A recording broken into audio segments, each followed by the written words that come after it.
کہ ان مہینوں میں مشرکین بھی ان مہینوں کا ادب کرتے تھے، تعظیم کرتے تھے، عزت کرتے تھے، یعنی کہ حرمت والے مہینے کا ادب حضور پاک صلی اللہ تعالیٰ علیہ وسلم کے دور مبارک میں مشرکین بھی کرتے تھے. اس میں لڑائی جھگڑا قتل غارت گری لوٹ مار نہیں کرتے تھے مشرکین. لہذا یہ ایسا حرمت والا مہینے ہے، اس کا رعب، اس کا دبدبہ جو ہے غیر مسلموں کے دل پر بھی تھا اور اس کے لوگ عزت کرتے تھے. ان حرمت والے مہینے جو قرآن پاک میں 4 مہینوں کا ذکر ہے، ان 4 مہینوں میں ایک مہینے کا نام ذی القعدہ ہے جو ابھی اختتام ہے، چل رہا ہے، ختم پر ہے، یہ آخری جمعہ ہے. اور دوسرا ذی الحجہ ہے، اللہ کی توفیق اور اس کے عطا سے انشاءاللہ آنے والا مہینہ ہے. اس کے بعد محرم ہے. یہ 3 مہینے تو ایک کے بعد ایک ہے جو حرمت والے مہینے اللہ تعالیٰ نے قرآن میں بیان فرمایا. جو 4 مہینے ہیں ان میں سے 3 مہینے تو ایک کے بعد ایک ہے، اور آخری چوتھا جو حرمت والا مہینہ ہے وہ رجب کا مہینہ ہے. لہذا ان مہینوں میں نیکیوں کا اجر بڑھا دیا جاتا ہے، اور ان مہینوں کی خاصیت کے ساتھ قرآن اور احادیث میں ذکر موجود ہے. قرآن پاک میں اللہ تعالیٰ نے ذی الحج جو آنے والا مہینہ ہے، ان ابتدائی 10 دن جس کو عشرہ کہتے ہیں اس کی قسم کو بھی یاد فرمایا ہے. یعنی حج کے مہینے کے شروعات کے جو 10 دن ہے، یہ تو پورا مہینہ ہی حج کا بڑا حرمت والا ہے، برکت والا ہے، لیکن جو ہے شروعات کے جو 10 دن ہے اس کی قسم، 10 راتوں کی قسم کو اللہ تعالیٰ نے قرآن پاک میں یاد فرمایا ہے. اور ترمذی شریف اور ابن ماجہ میں احادیث پاک موجود ہے. حدیث پاک میں آتا ہے حضور اکرم صلی اللہ تعالیٰ علیہ وسلم نے ارشاد فرمایا، ماہ ذی الحجہ کے پہلے 10 دنوں میں عبادت کرنا اللہ تعالیٰ کے نزدیک باقی تمام ایام کی عبادت سے زیادہ محبوب ہے. یہ حدیث ترمذی شریف اور ابن ماجہ ہے، اور یہ حدیث کا ایک ٹکڑا میں نے پڑھا، بھی مکمل حدیث سنی ہے. یعنی رحمت القرآن فرماتے کہ ماہ ذی الحجہ کے شروعات کے جو 10 دن آتے ہیں، پہلی تاریخ سے لے کر 10 عشرہ یعنی عید کے دن تک، یہ 10 دنوں میں عبادت کرنا اللہ تعالیٰ کے نزدیک باقی تمام ایام یعنی تمام مہینے ذی الحج کے مہینے کی عبادت سے زیادہ محبوب ہے.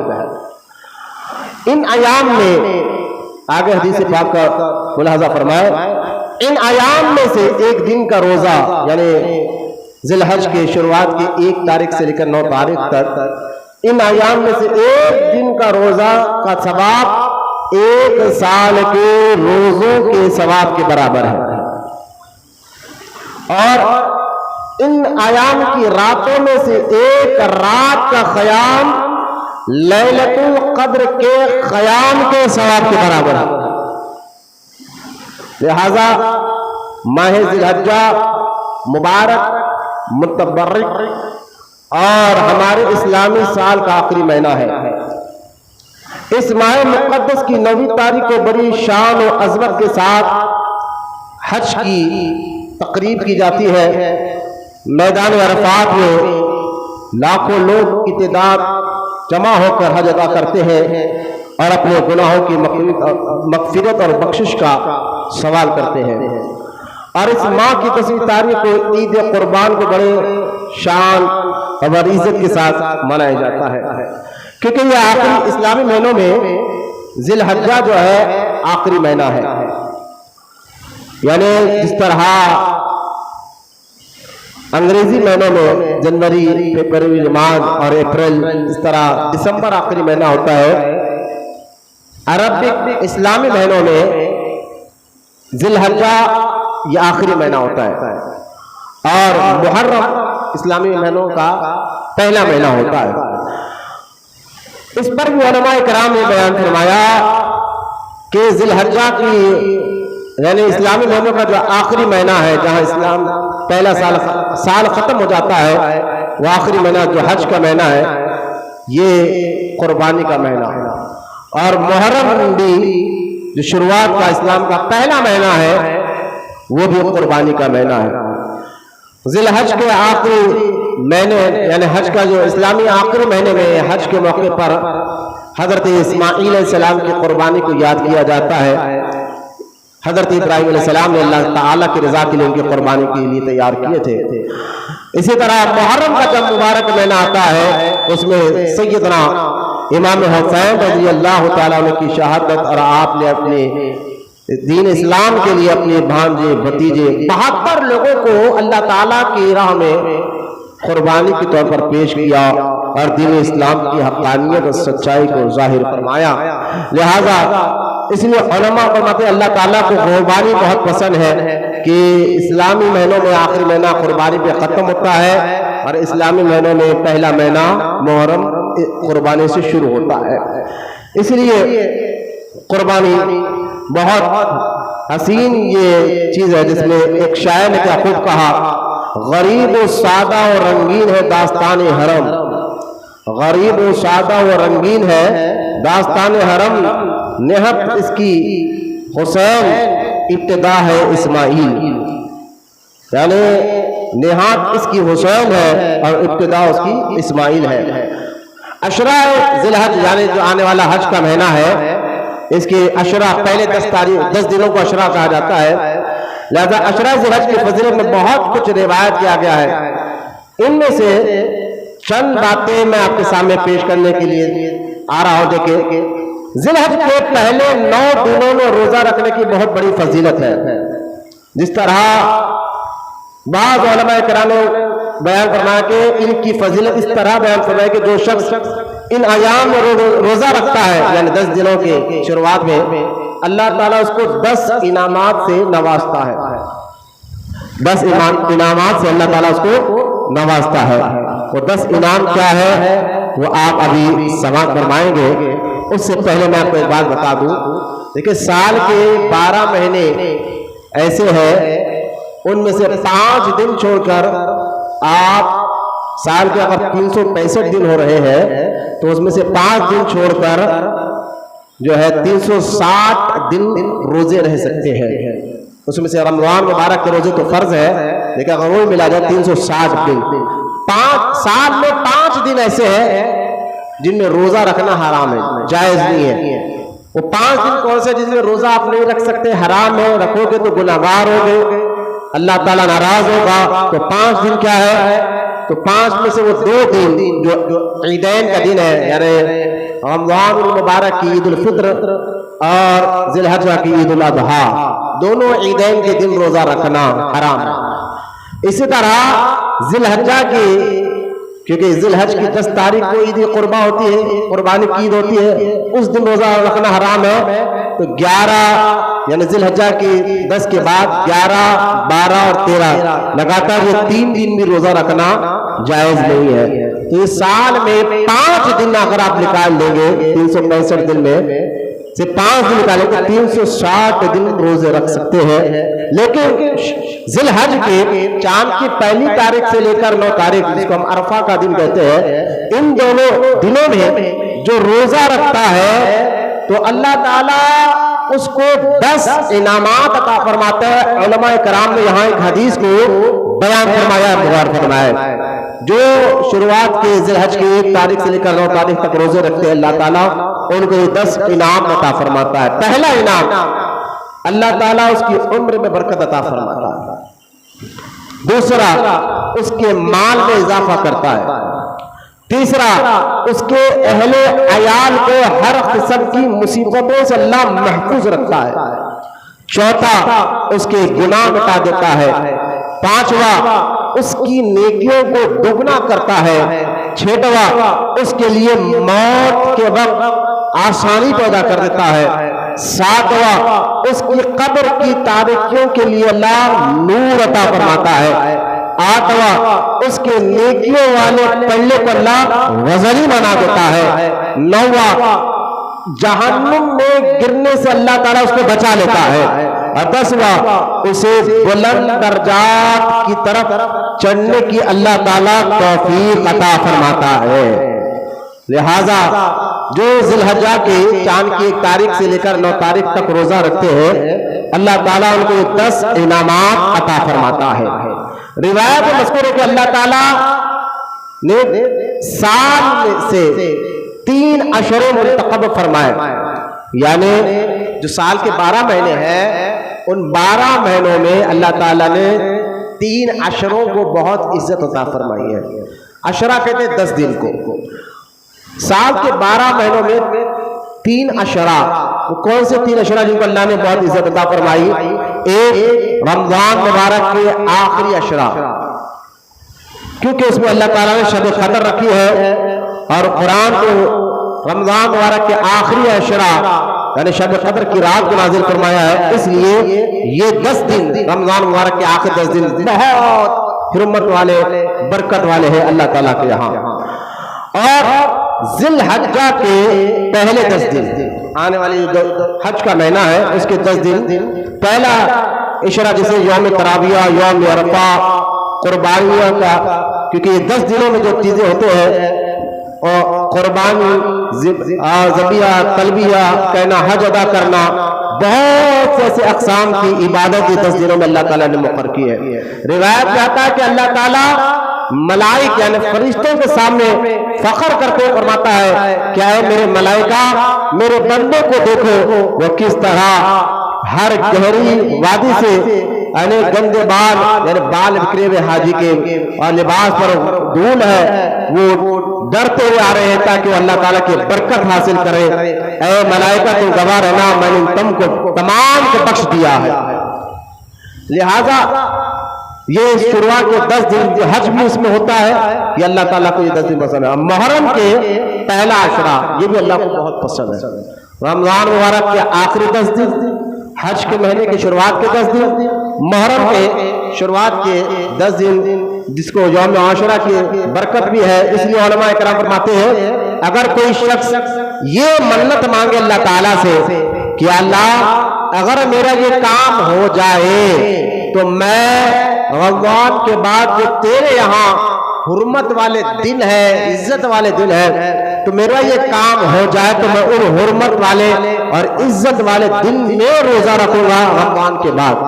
تو علماء فرماتے ہیں اگر کسی نے یہ منت مانگی اور اس کا وہ کام ہو جائے، رمضان کے بعد اگر کوئی حرمت والے دنوں میں روزہ رکھنا چاہتا ہے تو وہ یہ کہ رمضان کے بعد یا تو محرم کی شروعات کے 10 دنوں میں روزہ رکھ لے، اور یا حج کے مہینے کی شروعات کے 10 دنوں میں روزہ رکھ لے، اس کی یہ منت پوری ہو جائے گی، کیونکہ یہ وہ دن ہے رمضان المبارک کے بعد یہ دین کی بڑی اہمیت اور عزت اللہ تعالیٰ نے ان کو عطا فرمایا ہے۔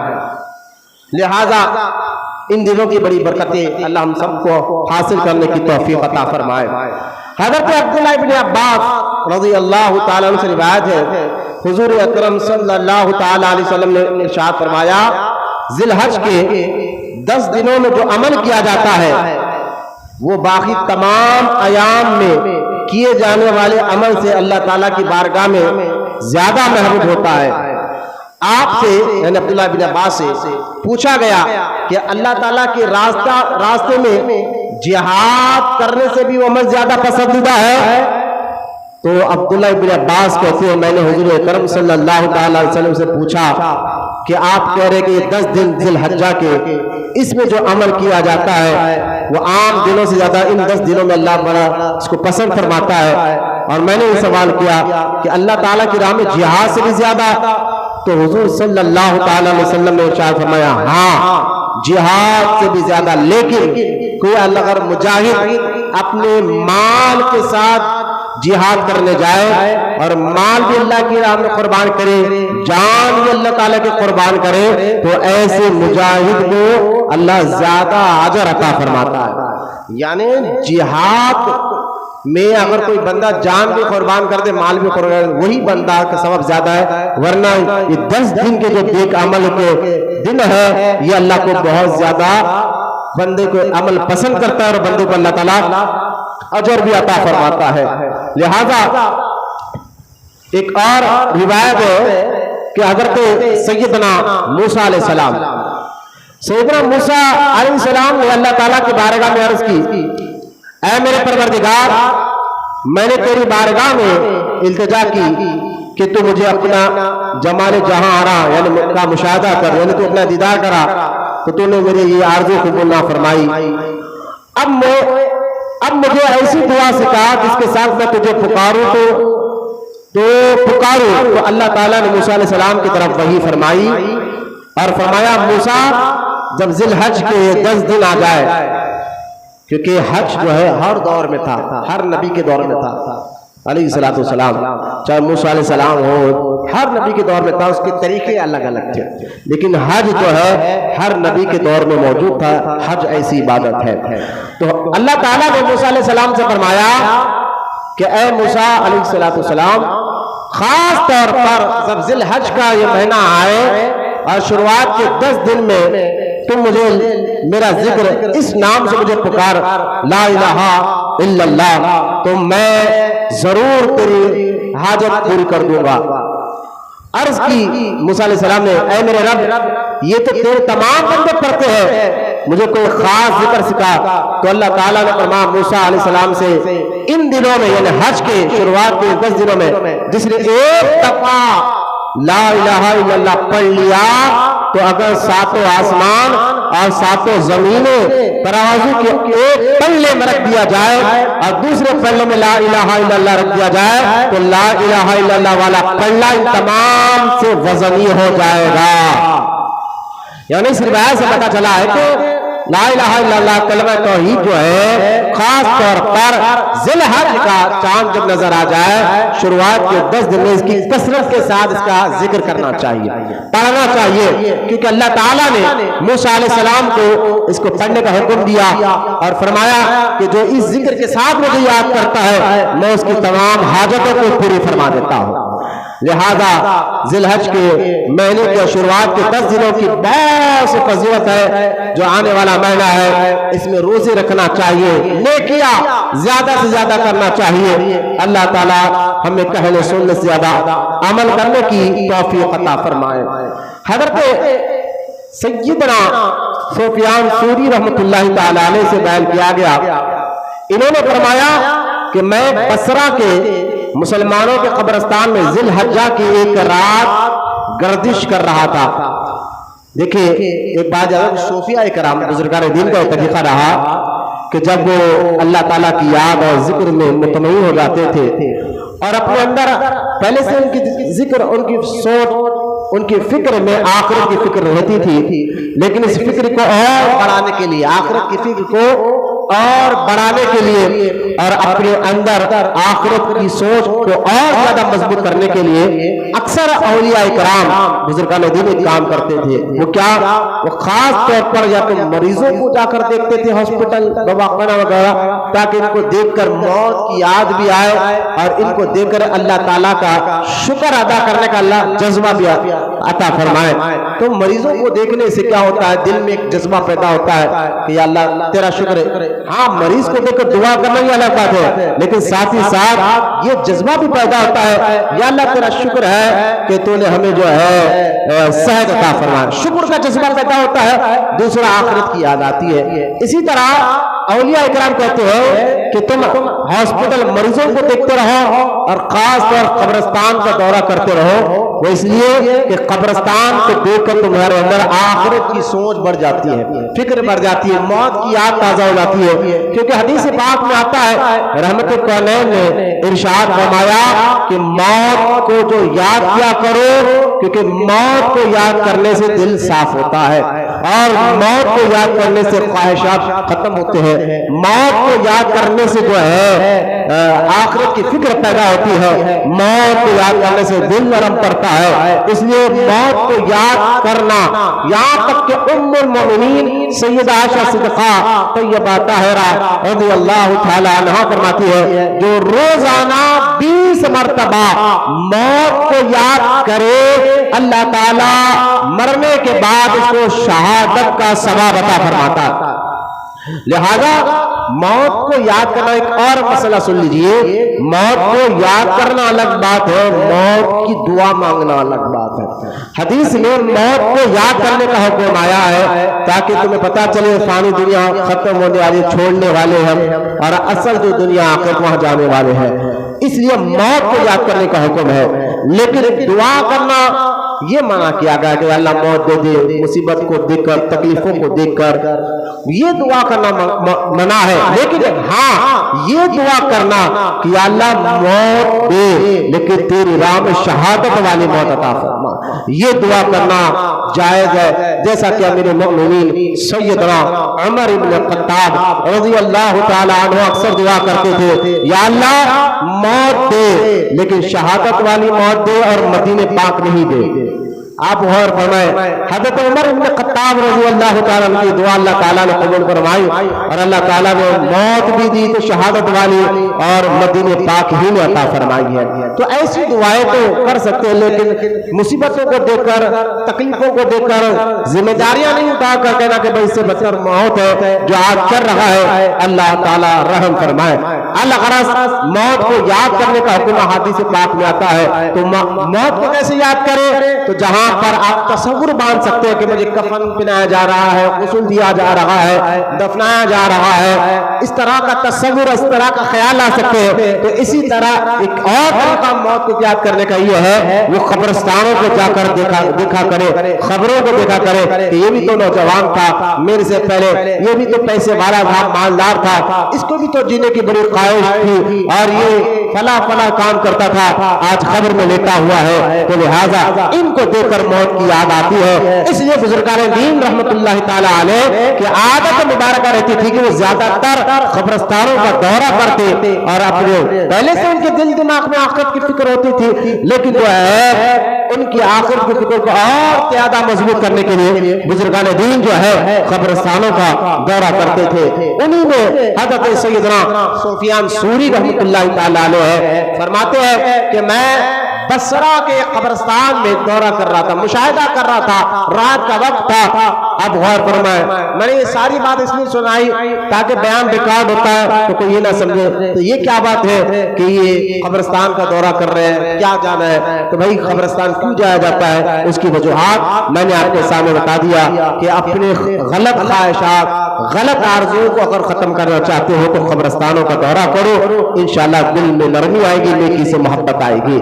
لہذا سفیان ثوری رحمت اللہ تعالی علیہ فرماتے ہیں کہ میں قبرستان کا دورہ کر رہا تھا بصرہ میں، تو میں نے دیکھا ایک قبرستان، ایک قبر میں نور کی شعاعیں باہر لے کر رہی ہے، ایک قبر سے نور کی شعاعیں باہر لے کر رہی ہے۔ تو میں دیکھ کر وہاں کھڑا ہو گیا اور کھڑا ہو کر سوچنے لگا تو اچانک غیب سے بلند آواز نے پکار کر آواز دیا اور کہا، اے سفیان ثوری، اگر تم چاہتے ہو کہ تمہاری قبر میں بھی ایسا نور ہو تو عشرہ ذی الحج کے ابتدائی دنوں میں روزے رکھا کرو۔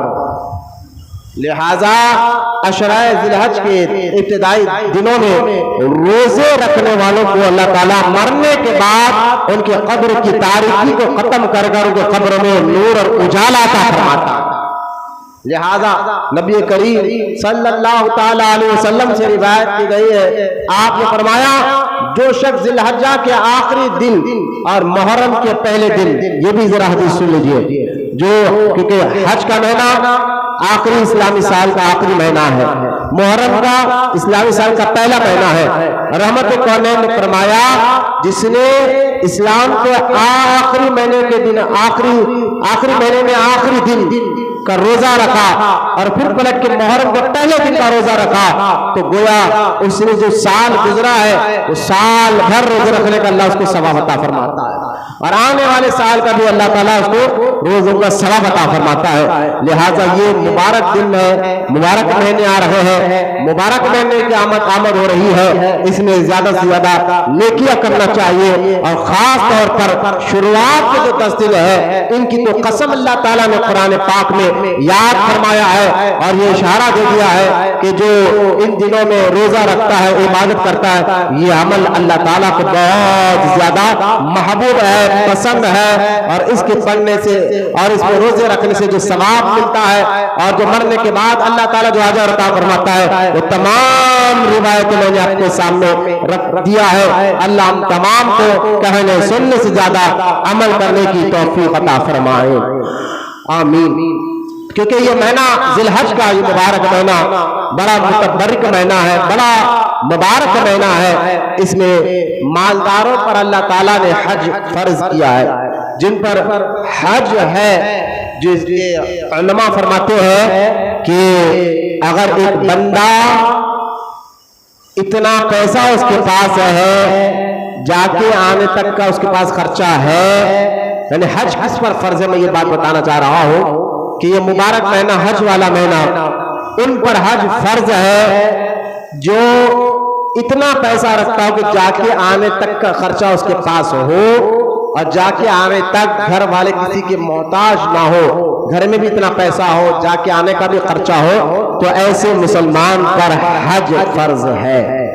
اور جو اتنی طاقت رکھتا ہے، ہم نے اکثر دیکھا ہے پیسہ خوب رہتا ہے، جا کے آنے تک کا خرچہ رہتا ہے، اور جا کے آئے تک گھر والے کسی کے محتاج بھی نہیں، گھر میں بھی اتنا پیسہ ہے، یعنی بھوک کے محتاج نہیں، کسی کے محتاج نہیں، پھر بھی لوگ بہانے بنا کر حج جیسی عبادت کو چھوڑتے ہیں، یا تو کہتے ہیں ابھی عمر باقی ہے، ایک تھوڑی عمر ہو لو، بعض کہتے ہیں کہ نہیں ابھی جو ہے بیٹی کی شادی باقی ہے۔ تو اس طرح کے جو شرائط نہیں ہوتے ہیں، شرائط اپنے آپ میں لگا لیتے ہیں۔ لہٰذا اللہ تعالیٰ کی بارگاہ میں اگر عبادت کرنا ہے تو رب چاہیے عبادت کرے، من چاہیے عبادت مت کرے۔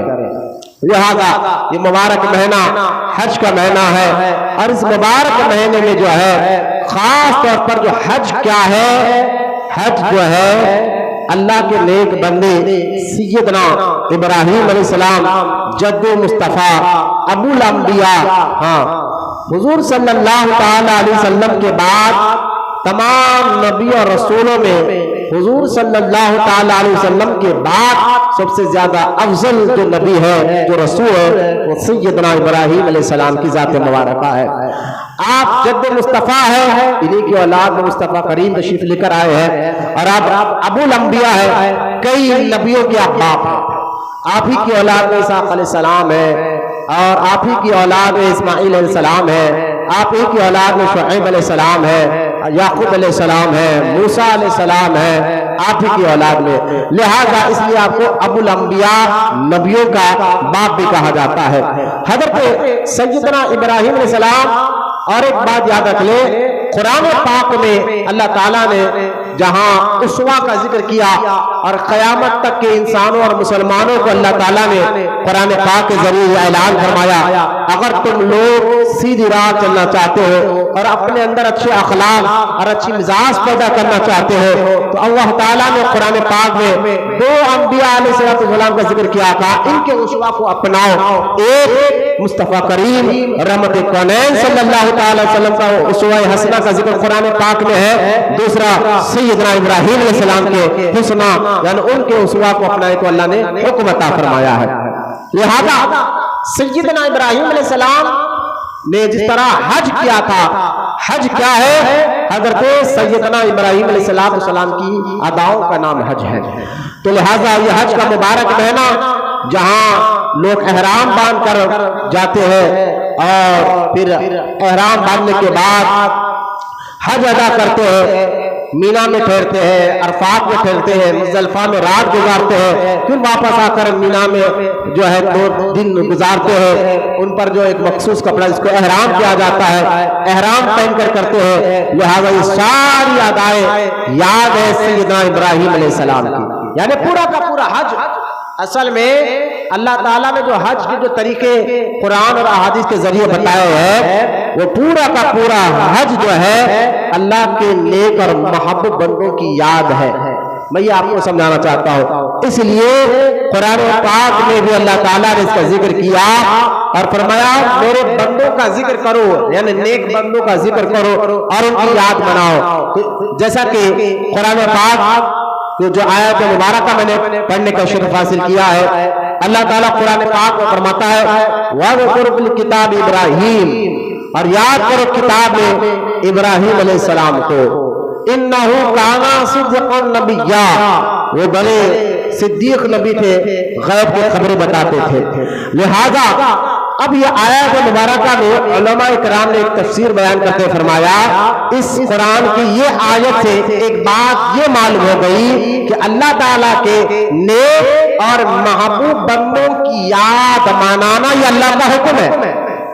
اللہ تعالیٰ کے نیک اور محبوب بندوں کی یاد منانا، جیسا کہ ہم جو ہے میلاد کر کر مصطفیٰ کریم کی یاد مناتے ہیں، 11ویں کر کر غوث پاک کی یاد مناتے ہیں، چھٹی شریف کر کر غریب نواز کی یاد مناتے ہیں، اور عرس مبارک کر کر یہ اولیاء اللہ کی یاد کو مناتے ہیں، اور ان یاد میں ان کے ذکر کرتے ہیں کہ وہ کیسے تھے، ان کا تقوی کیسا تھا، ان کی پرہیزگاری کیسے تھی، ان کا مقام و مرتبہ کیسا ہے۔ تو لہذا یہ عرس منانا یا اللہ کے نیک بندوں کی یاد منانا، یہ اللہ تعالیٰ کا حکم ہے، قرآن کی اس آیت سے پتہ چل رہا ہے، جو آیت میں نے پڑھنے کا شرف حاصل کیا ہے۔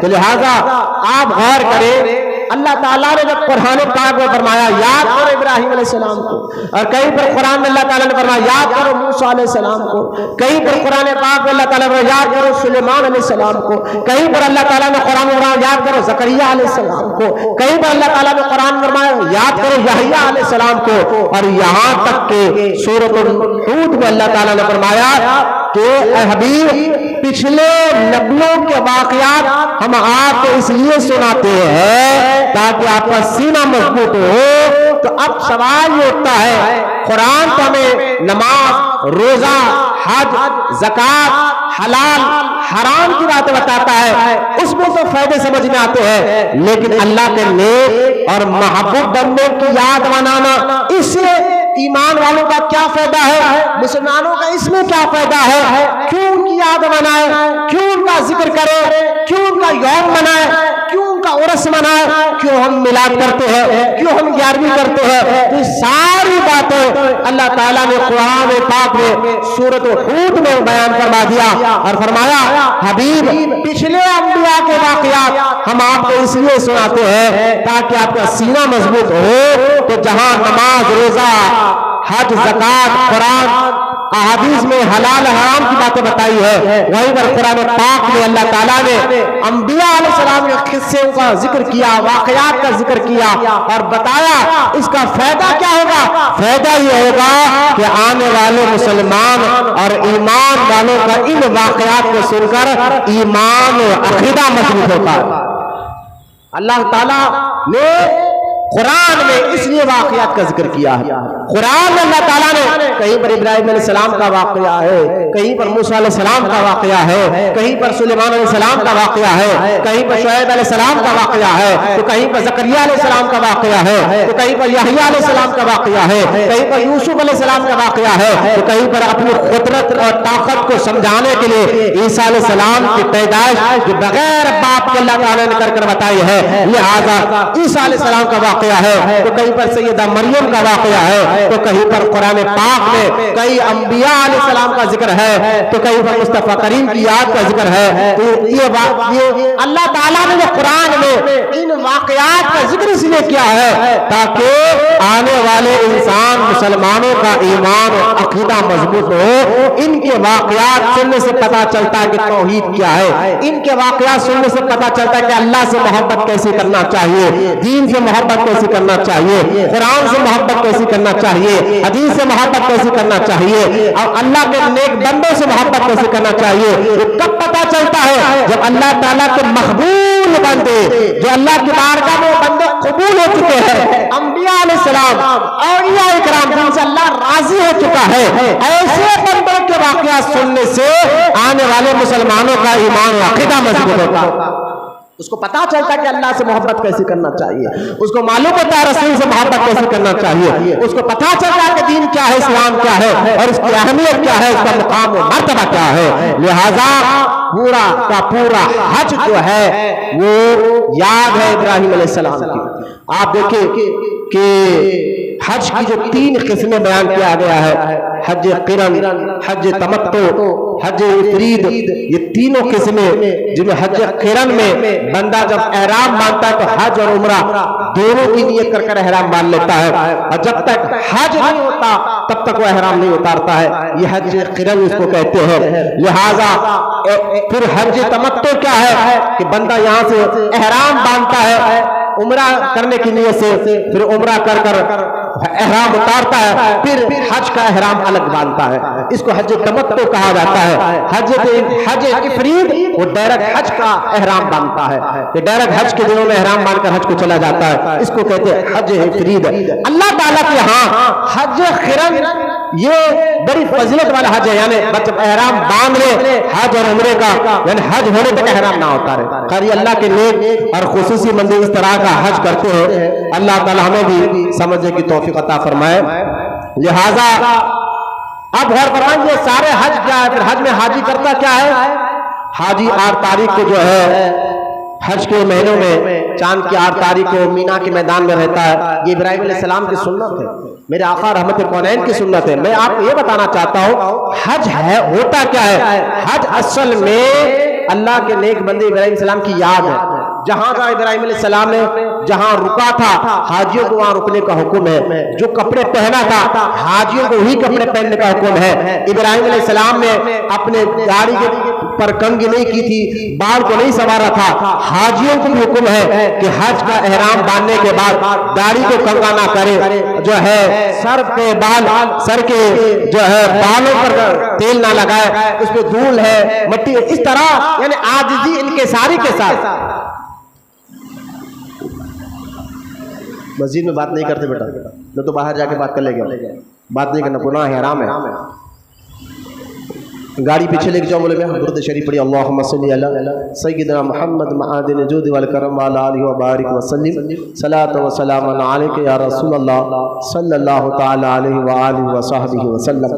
لہذا یہ سارے حج کے دنوں میں احرام باندھنا یہ بھی اللہ کے نیک بندے ابراہیم علیہ السلام کی یاد کے طور پر ہے، اور جو ہے پھر مینا کے میدان میں ٹھہرنا، پھر عرفات کے میدان میں جانا، مزدلفہ میں رات گزارنا، اور آ کر شیطان کو کنکریاں مارنا، یہ ساری ادائیں مصطفیٰ کریم کی جہاں ادائیں ہے وہاں پر ابراہیم علیہ السلام کی یاد کے طور پر یہ ادائیں اللہ کو اتنے پسند آ گئے تھے کہ اللہ تعالیٰ نے قیامت تک حاجیوں کو ان ادا کرنے کا نام ہی حج ہے۔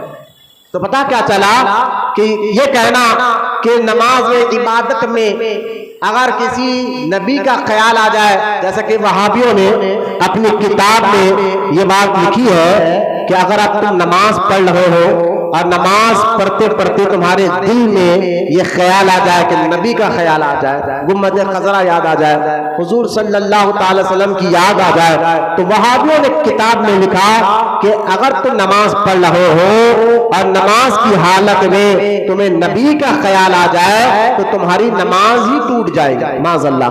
اب یہ وہابیوں نے اس طرح کی باتیں کی ہے، لکھی ہے کتابوں میں، آج چھپ رہی ہے۔ اب مجھے ان سے سوال یہ ہے حج جو ہے یہ حج بھی اللہ کی عبادت ہے، حج تو ساری ادا ہے اللہ کے نبی ابراہیم علیہ السلام کی، جہاں ٹھہریں گے وہاں آپ کو یاد ابراہیم علیہ السلام آئے گا، کیونکہ صفا مروہ کی صحیح ہو تو بی بی ہاجرہ کی یاد آئے گی، لہٰذا کعبے کا طواف ہو تو ابراہیم علیہ السلام یاد آئے گے، مینا میں ٹھہرے گے تو ابراہیم علیہ السلام یاد آئے گے، عرفات میں ٹھہرے گے تو ابراہیم علیہ السلام یاد آئے گے، اور مینا میں اگر واپس آ گئے مزدلفہ میں رات گزارو گے تو ابراہیم علیہ السلام یاد آئے گے۔ تو کہنے کا مقصد یہ ہے حج جیسی عبادت جو اللہ کے نیک اور محبوب بندوں کی یاد کے طور پر اللہ تعالی مسلمانوں کو عطا فرمایا ہے، تو وہاں پر ہمارا حج خراب نہیں ہوتا، تو نماز میں نبی کا خیال آنے سے یقیناً نماز بھی خراب نہیں ہوتی۔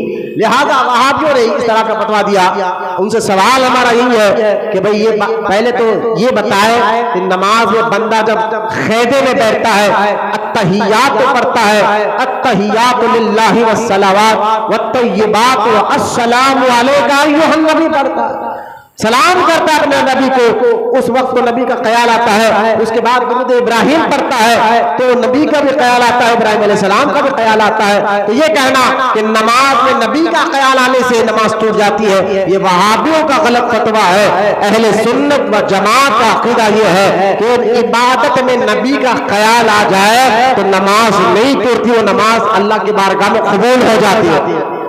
لہذا الغرض میں کہنا یہ چاہتا ہوں اللہ کی نیک بندوں کی یاد منانا کا فائدہ کیا ہے، اور اللہ تعالیٰ نے اپنے نیک بندوں کی یاد منانے کا حکم بھی دیا ہے، جیسے کہ قرآن کی آیت ہے وَاذْكُرْ فِي الْكِتَابِ ابراہیم، اور یاد کرو ابراہیم علیہ السلام کو، اور وہیں پر اللہ تعالیٰ نے ساتھ میں جو ہے اپنے نیک بندوں کی یادوں کو تازہ کرنے کے لیے اور ہمیشہ یاد رکھنے کے لیے اللہ تعالیٰ نے مسلمانوں پر حج جیسی عبادت فرض کیا تاکہ حج بھی ادا ہو اور اللہ تعالیٰ کے نیک بندوں کی یاد بھی ہمیشہ تازہ رہے۔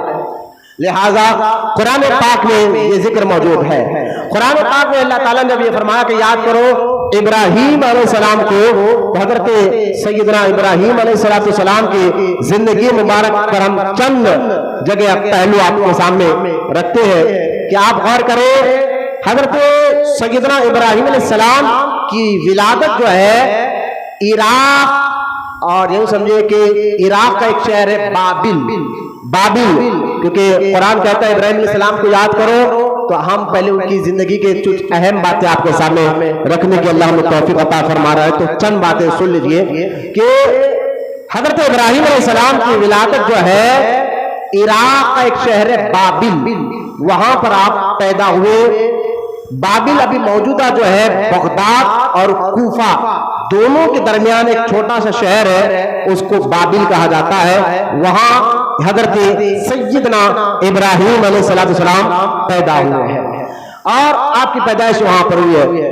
آپ کے دور میں، ابراہیم علیہ السلام کے دور میں، اس دور میں ایک بابل جو تھا، وہاں پر جو بابل کا جو بادشاہ تھا ملک کا، اور اس کی بادشاہت اس وقت جو ہے پوری دنیا کے ملکوں پر تھی۔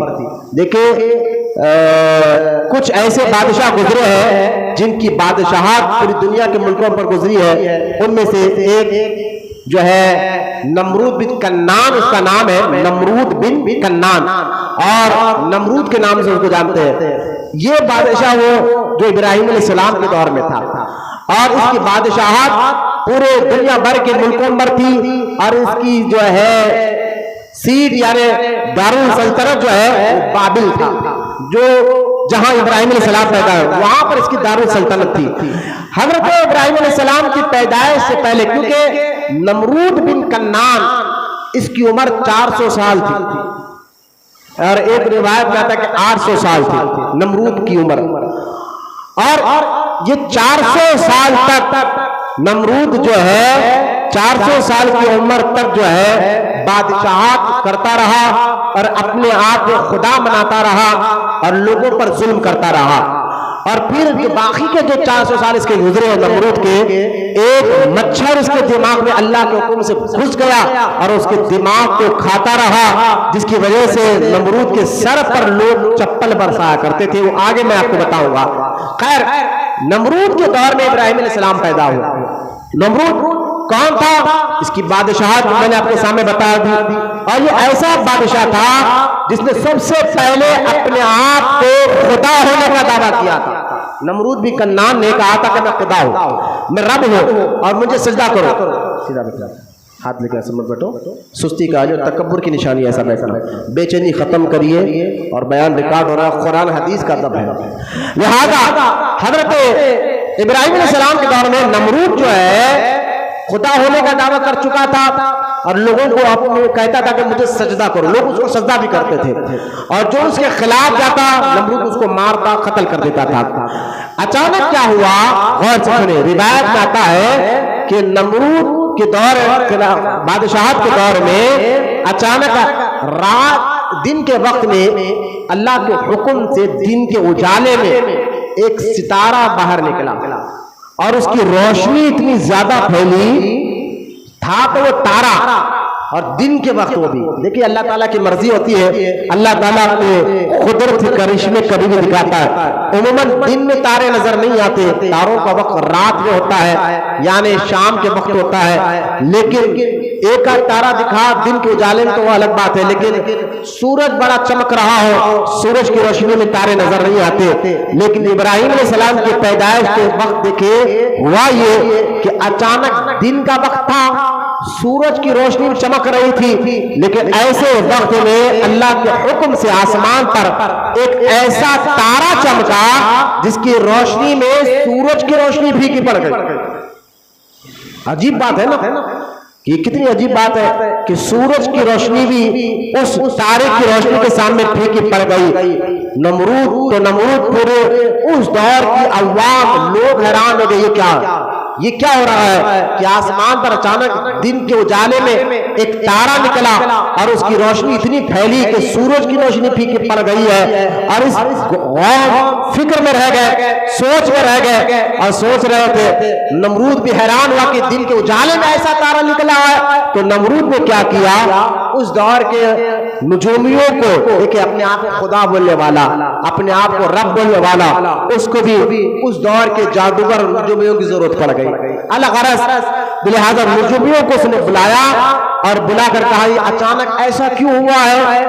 تو نجومیوں نے دیکھ کر کہا کہ اے نمرود، یہ دن کے اجالے میں اچانک ایک تارا کا نکل کے چمکنا اور ایسا چمکنا کہ سورج کی روشنی بھی پھیکی پڑ جائے، یہ اس بات کی طرف اشارہ کر رہا ہے کہ تیرے اسی علاقے میں، تیری سلطنت میں ایک لڑکا پیدا ہوگا جس کی وجہ سے تیری سلطنت ختم ہو جائے گی، تو بھی ختم ہو جائے گا۔ لہذا اس کی طرف یہ اشارہ ہے۔ اب جب نمرود کو یہ معلوم ہوا، تو نمرود بادشاہ تھا، راجا تھا، اپنے آپ کو خدا کہتا تھا، اس نے یہ اعلان کرا دیا کہ کوئی بھی مرد اپنی عورتوں کے قریب نہ جائے، اور جو عورتیں حمل سے ہیں ان کے ہاں اگر لڑکا پیدا ہو تو فوج کو، اس دور کی پولیس کو یہ حکم دے دیا تھا کہ اگر لڑکا پیدا ہو تو اس کو قتل کر دے، لڑکی ہو تو اس کو چھوڑ دے، اور اس طرح کا مسئلہ اعلان کر دیا گیا۔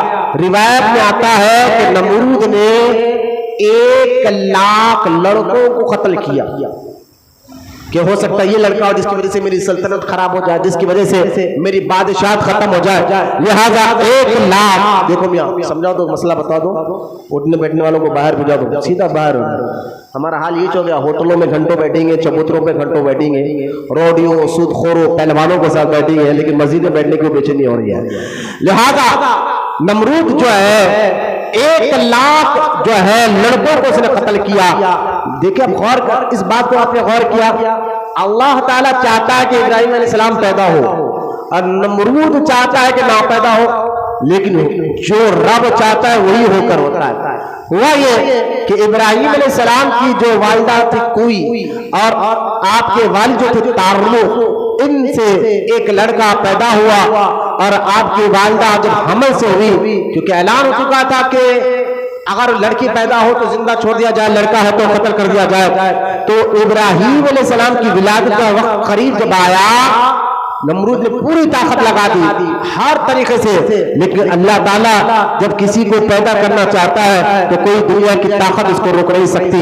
حضرت ابراہیم علیہ السلام کی والدہ اپنے آپ کو شہر کے باہر ایک جنگل میں غار میں گئی، وہاں جنگل میں اس غار میں اللہ کے مقدس نبی جد مصطفیٰ ابو الانبیاء ابراہیم علیہ السلام کی ولادت ہوتی ہے۔ ابراہیم علیہ السلام جب پیدا ہوئے تو آپ کی والدہ خوش بھی ہوئی اور ڈر بھی گئی۔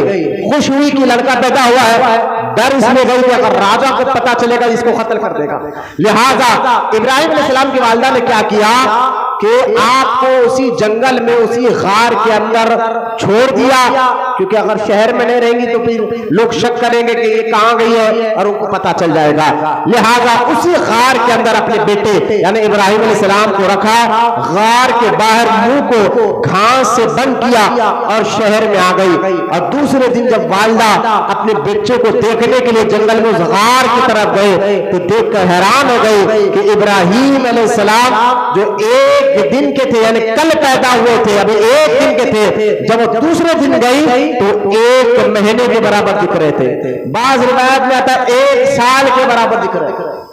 یہ اللہ تعالیٰ کی قدرت دیکھیں، ایک دن کا بچہ دکھنے میں 1 سال کی طرح دکھ رہا تھا۔ اور دوسرا کہ ابراہیم علیہ السلام اپنے منہ میں انگلیاں رکھے ہوئے تھے، اور روایت میں آتا ہے کہ ایک انگلی سے شہد نکل رہا تھا اور دوسری انگلی سے دودھ نکل رہا تھا، یہ بات اس طرف اشارہ کرتی ہے کہ اللہ تعالیٰ اپنے نیک اور مقدس اور محبوب بندوں کی کیسی حفاظت کرتا ہے، اور دوسری طرف اس بات کی طرف اشارہ کرتی ہے کہ جب دنیا کی پوری طاقت چاہتی ہے کہ یہ کام نہ ہو، لیکن رب چاہتا ہے کام ہو۔ دنیا کی پوری طاقت چاہتی ہے کہ یہ کام نہ ہو، رب چاہتا ہے یہ کام ہو، تو وہی کام ہوتا ہے جو اللہ چاہتا ہے۔ لہذا اللہ کی ذات اور اس پر توکل کو اپنا مضبوط کرنا چاہیے، یقین کو مضبوط کرنا چاہیے۔ حضرت سیدنا ابراہیم علیہ السلام کی پیدائش ہوئی، ایک دن کا بچہ 1 سال کے برابر دکھتا ہے، یہاں تک کہ 9 مہینے ابراہیم علیہ السلام کی والدہ آپ کو اسی غار میں رکھے، دکھنے میں آپ 9 سال کے دکھتے تھے۔ پھر ابراہیم علیہ السلام کے سیرت اور زندگی کو آپ دیکھیں تو ابراہیم علیہ السلام جب بڑے ہو گئے، چلنے پھرنے کے لائق ہو گئے، تو آپ کی والدہ نے آپ کو اس غار سے نکال کر شہر میں لے کر آئے، کیونکہ جب شہر میں آ گئے اور آپ نبی ہے، رسول ہے، سیدنا ابراہیم خلیل اللہ ہے علیہ السلام، کیونکہ آپ نے جب دیکھا کہ لوگ وہاں پر ابراہیم علیہ السلام نے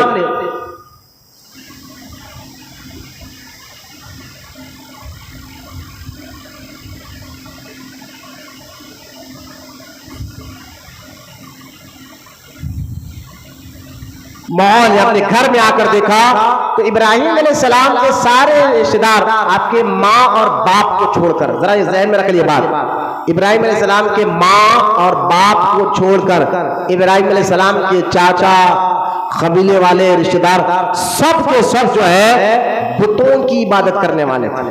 اللہ کو چھوڑ کر کوئی لکڑی کا بت بناتا اور اس کو خدا مان لیتا، کوئی سورج کو خدا مانتا، کوئی تاروں کو خدا مانتا، کوئی جو ہے چاند کو خدا مان رہا ہے، تو کوئی جو ہے جھاڑ کو، کوئی پتھر کو، اور ساری مخلوق وغیرہ نمرود کو بھی معاذ اللہ ایک انسان کو بھی خدا مان رہے ہیں۔ یہ ابراہیم علیہ السلام نے جب یہ منظر کو دیکھا کہ کیونکہ ابراہیم علیہ السلام کے جو والد والدہ ہے وہ مومن ہے، یہ بات اچھی طرح یاد رکھیں، کیونکہ ابراہیم علیہ السلام کی اولاد میں ہمارے نبی پیدا ہوئے ہیں علیہ السلام، تو اللہ تعالیٰ کے رسول صلی اللہ تعالی علیہ وسلم نے ارشاد فرمایا کہ آدم علیہ السلام سے لے کر میرے والد عبداللہ جن جن کے پشتوں میں اللہ تعالیٰ نے میرے نور کو رکھا ہے سب کے سب مومن تھے۔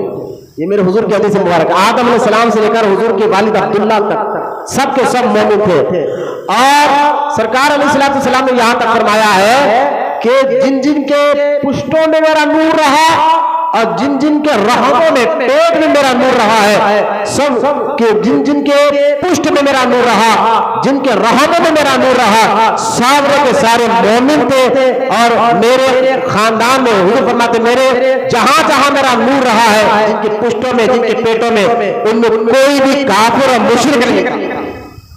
یہ بات اچھی طرح یاد رکھے، ابراہیم علیہ السلام کے بیٹے اسماعیل علیہ السلام اور انہی کی اولاد میں ہمارے پیارے آقا رحمت کونین دنیا میں تشریف لے کر آئے ہیں۔ لہذا یہ بات اچھی طرح یاد رکھے کہ ابراہیم علیہ السلام کے والد کا نام آزار نہیں تھا۔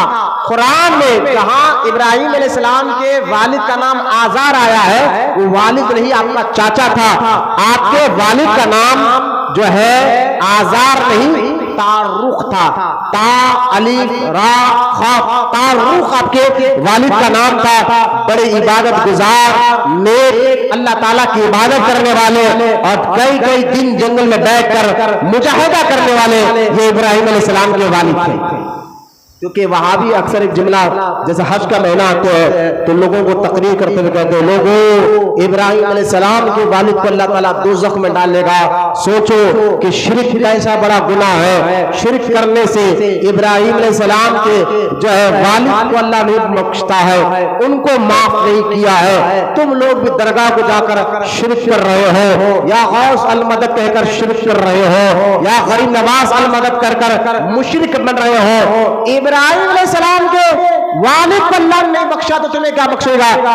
وہابی اکثر حج کے مہینے میں تقریر کر کر لوگوں کو سناتے ہیں تو ان کو کہنا یاد رکھو ابراہیم علیہ السلام کے والد جو ہے ان کا نام آزار نہیں تعرق تھا، وہ مومن تھے، اور یہ حدیث سے پتہ چل رہا ہے۔ اور دوسری بات، جہاں قرآن میں ابھی کا لفظ آیا ہے وہاں ابراہیم علیہ السلام جب بھی جا کر کہتے اے میرے ابی، اے میرے باپ، میری بات سن، اللہ تعالیٰ کی عبادت کر۔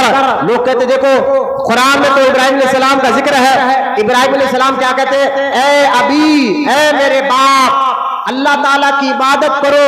تم کہتے ہو کہ ابراہیم علیہ السلام کے والد تو جو ہے مومن تھے، پھر یہاں قرآن میں ذکر کیوں آ رہا ہے؟ اس کا جواب یہ ہے کہ ابراہیم علیہ السلام کے والد بچپن میں، ابراہیم علیہ السلام بچپن میں ہی تھے، والد کا انتقال ہو چکا تھا، تو آپ کا چاچا جس کو آزار کہا جاتا ہے وہ آپ کو پالتا تھا، جو پکا بت فروش تھا، بتوں کو بنا کر بیچتا تھا۔ تو آپ نے اپنے چاچا کو والد نہیں ابا باپ کہہ کر پکارا، اور پکار کر کہا اے میرے باپ، بتوں کی عبادت چھوڑ اللہ کی عبادت کر۔ آج بھی آپ دیکھیں ہمارے رشتہ داروں میں تایا کو آج بھی اردو میں بڑے پپا کہا جاتا ہے، بڑے تو والد الگ بات ہے، کسی کو باپ کہنا الگ بات ہے۔ تو بڑے پپا آج بھی ہم بڑے ابو کہا ہوتے ہیں، تایا کو بڑے ابو، کبھی چاچا کو ابو کہہ دیتے ہیں یا تایا کو ابو کہہ دیتے ہیں۔ تو آج بھی یہ طریقہ ہے۔ تو جہاں قرآن میں ابراہیم علیہ السلام نے ابھی کا لفظ کا ذکر آیا ہے تو قرآن پاک وہاں کے والد نہیں، آپ کا چاچا تھا جو اللہ کی عبادت نہیں بتوں کی عبادت کرتا تھا۔ ابراہیم علیہ السلام کے والدین مومن تھے کیونکہ انہی کی اولاد میں مصطفیٰ کریم پیدا ہوئے، ہمارے پیارے آقا رحمت اللہ پیدا ہوئے ہیں۔ لہذا ابراہیم علیہ السلام نے جب یہ منظر دیکھا کہ آپ کے چاچا آزار بھی بت بناتا ہے، بیچتا ہے، اور پھر جو ہے طریقہ، تو حضرت ابراہیم علیہ السلام نے پہلے تو ان تمام لوگوں کو جو اللہ کو چھوڑ کر غیر کی عبادت کرتے تھے ان کو اپنے جوابات اور اپنی عقل سے ان کو جواب دیا، اور جواب دے کر ان کو سمجھانا چاہا۔ جیسا کہ آپ دیکھیں ابراہیم علیہ السلام نے جب اپنے چاچا کو دیکھا کہ بتوں کی وہ بناتے تھے، ان کے چاچا لکڑی کے بت بناتے تھے اور مارکیٹ میں لے جا کر بیچتے تھے۔ ایک دن ان کے چاچا نے کہا کہ آپ جائیے مارکیٹ اور یہ بت بیچ کر آئیے۔ ابراہیم علیہ السلام نے سوچا یہ موقع اچھا ہے لوگوں کو سمجھانے کا کہ بت تمہارے خدا نہیں، ساری کائنات بنانے والا وہ اللہ ہے، تمہارا خدا ہے، یہ سمجھانے کا موقع مل گیا ابراہیم علیہ السلام۔ ابراہیم علیہ السلام ان بتوں کو لے کر مارکیٹ میں، کیونکہ مارکیٹ میں بازار میں ہزاروں لوگ آتے ہیں دیکھتے ہیں تو بولنے کا موقع بھی اچھا مل جاتا ہے، لہذا سیدنا ابراہیم علیہ السلام مارکیٹ میں گئے اور ایک دو جو بمبو سمجھیے لکڑی سمجھے، دو بمبو کو ایسا گاڑا اور بیچ میں رسی باندھ دیا، جیسے ہم کپڑے سکھانے کے لیے ایک لکڑی ادھر ایک لکڑی ادھر باندھ کر رسی باندھ دیتے ہیں، اس طرح رسی باندھا اور ایک بت کو تین یا دو یا تین بتوں کو گلے میں رسی لگا کر اس رسی میں لٹکا دیا، جیسا کہ کسی کو پھانسی لٹکا دیا جاتا ہے ایسا ان بتوں کو لٹکا دیا اور لٹکا کر کہا کہ لوگوں اسی کو تم خدا کہتے ہو کہ بیٹا یہ بت تمہیں بیٹا دیتا ہے، یہ بت تمہیں پانی برساتا ہے، یہ بت تمہیں رزق دیتا ہے، کیونکہ اس وقت مشرکوں کے پاس الگ الگ بت تھے کہ پانی برسانے والا خدا الگ، اولاد دینے والا خدا الگ، رزق دینے والا خدا الگ۔ ابراہیم علیہ السلام نے ان کو سمجھانے کے لیے دیکھو جس کو تم پانی برسانے والا خدا سمجھتے ہو، جس کو تم جو ہے اولاد دینے والا خدا سمجھتے ہو، میں نے ان کو ایک رسی پہ لٹکا دیا ہے، وہ خود نہیں بچ سکتے، خود کچھ کی حفاظت نہیں کر سکتے، وہ تمہیں کیا دے سکتے ہیں۔ لوگوں کو یہ بات سمجھ میں آئی کہ کہاں یہ تو بات صحیح ہے، یہ خود ایک رسی پہ لٹکے ہوئے یہ ہمارے خدا کیسے ہو سکتے ہیں۔ یہ بات دھیرے دھیرے جو ہے پورے شہر بابل میں پھیل گئی کہ ایک نوجوان ہے نام ابراہیم ہے، یہ باتیں ایک خدا کی کرتا ہے، ایک رب کی بات کرتا ہے اور لوگوں کو اپنے ایسے دلائل سے ایسے عقل سے جواب دیتا ہے، اس کے سامنے پھر کوئی بات نہیں کر سکتا۔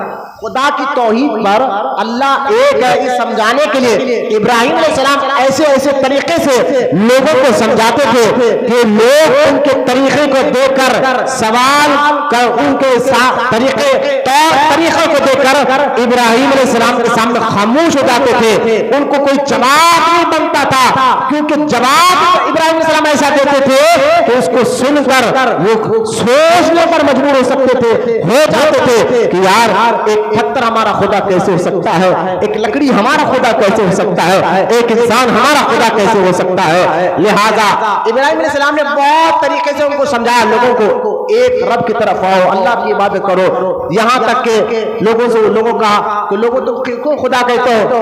لوگوں نے کہا یہ سورج ہمارا خدا ہے. آپ خاموش ہو گئے. رات ہوئی, لوگوں کو بلایا, کہا وہ دن والا خدا کہاں ہے؟ کہ وہ تو سورج تھا ڈوب گیا, وہ تو دن میں آتا ہے.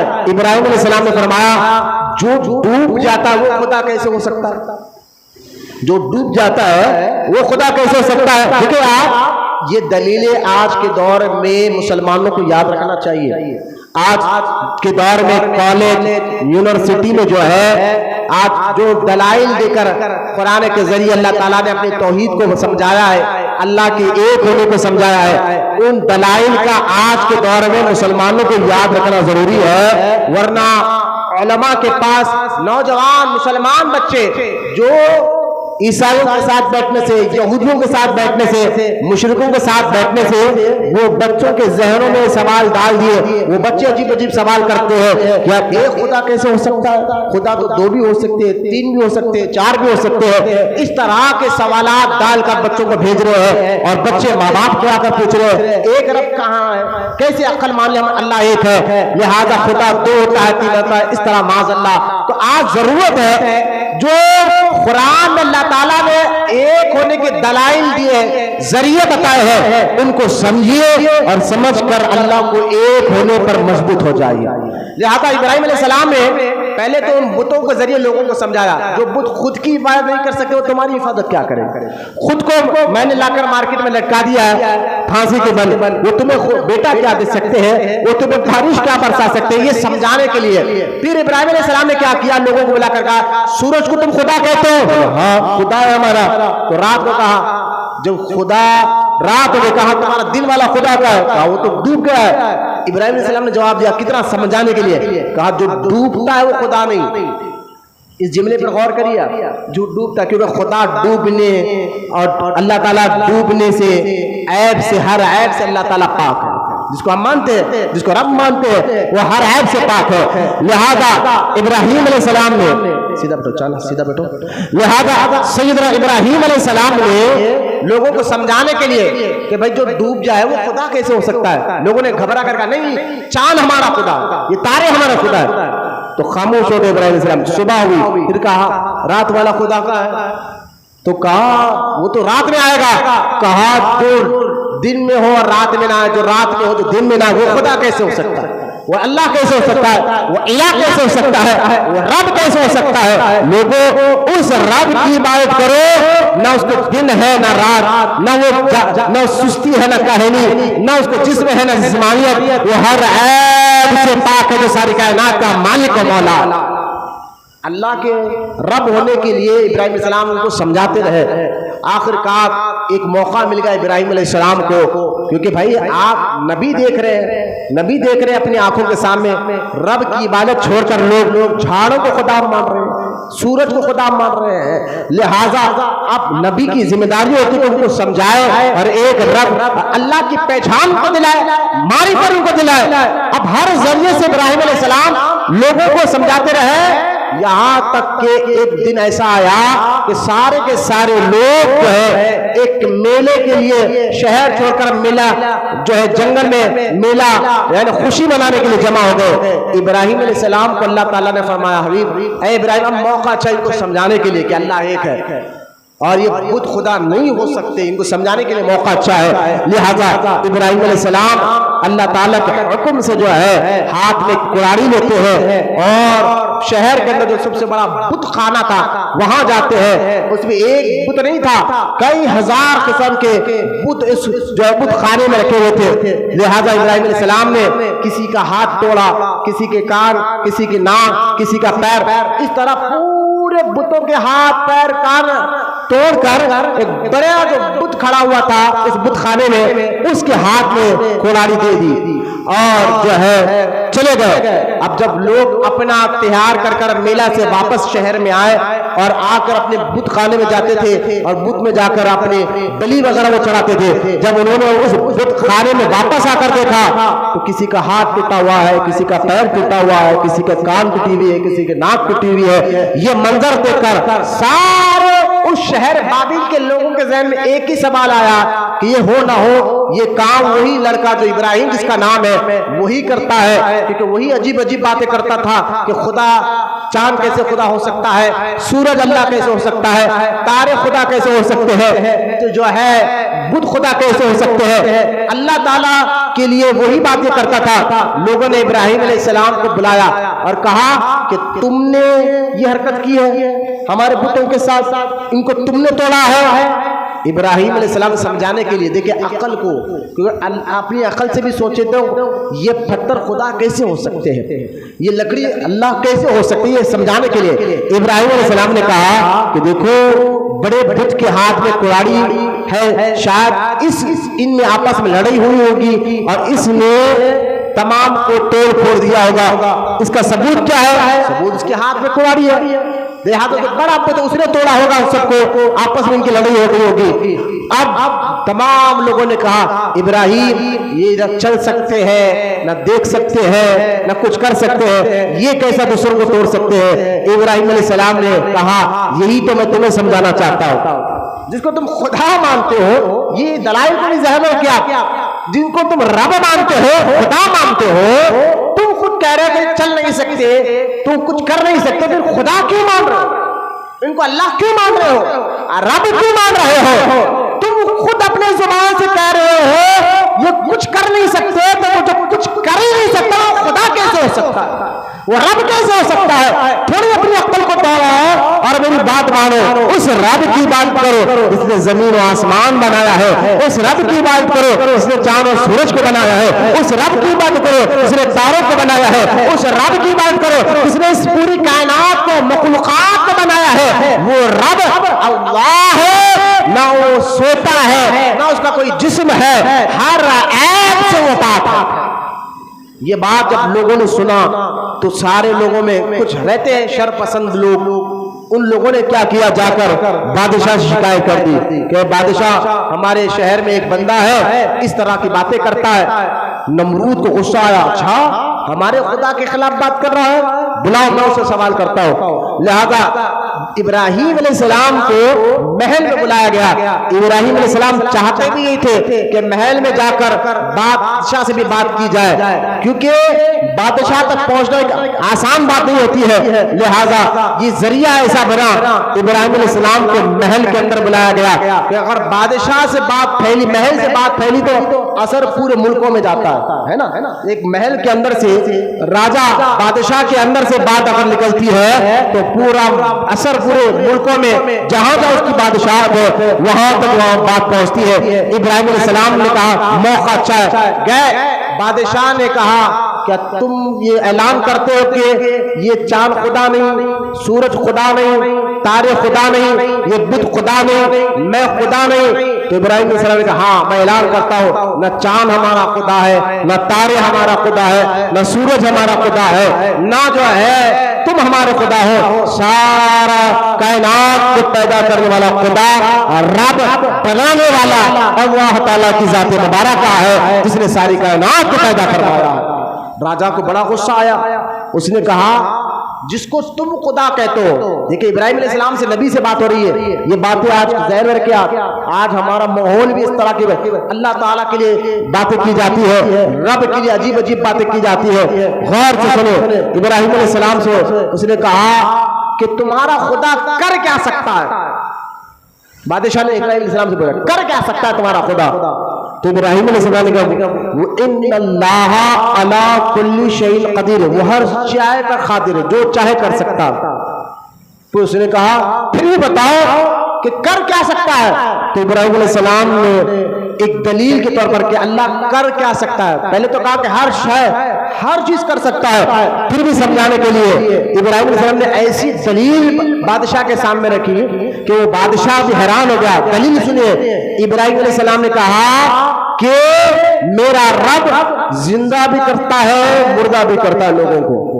رب وہ ہے جو زندہ بھی کرے اور مردہ بھی کرے، موت بھی دیتا ہے زندگی بھی دیتا ہے۔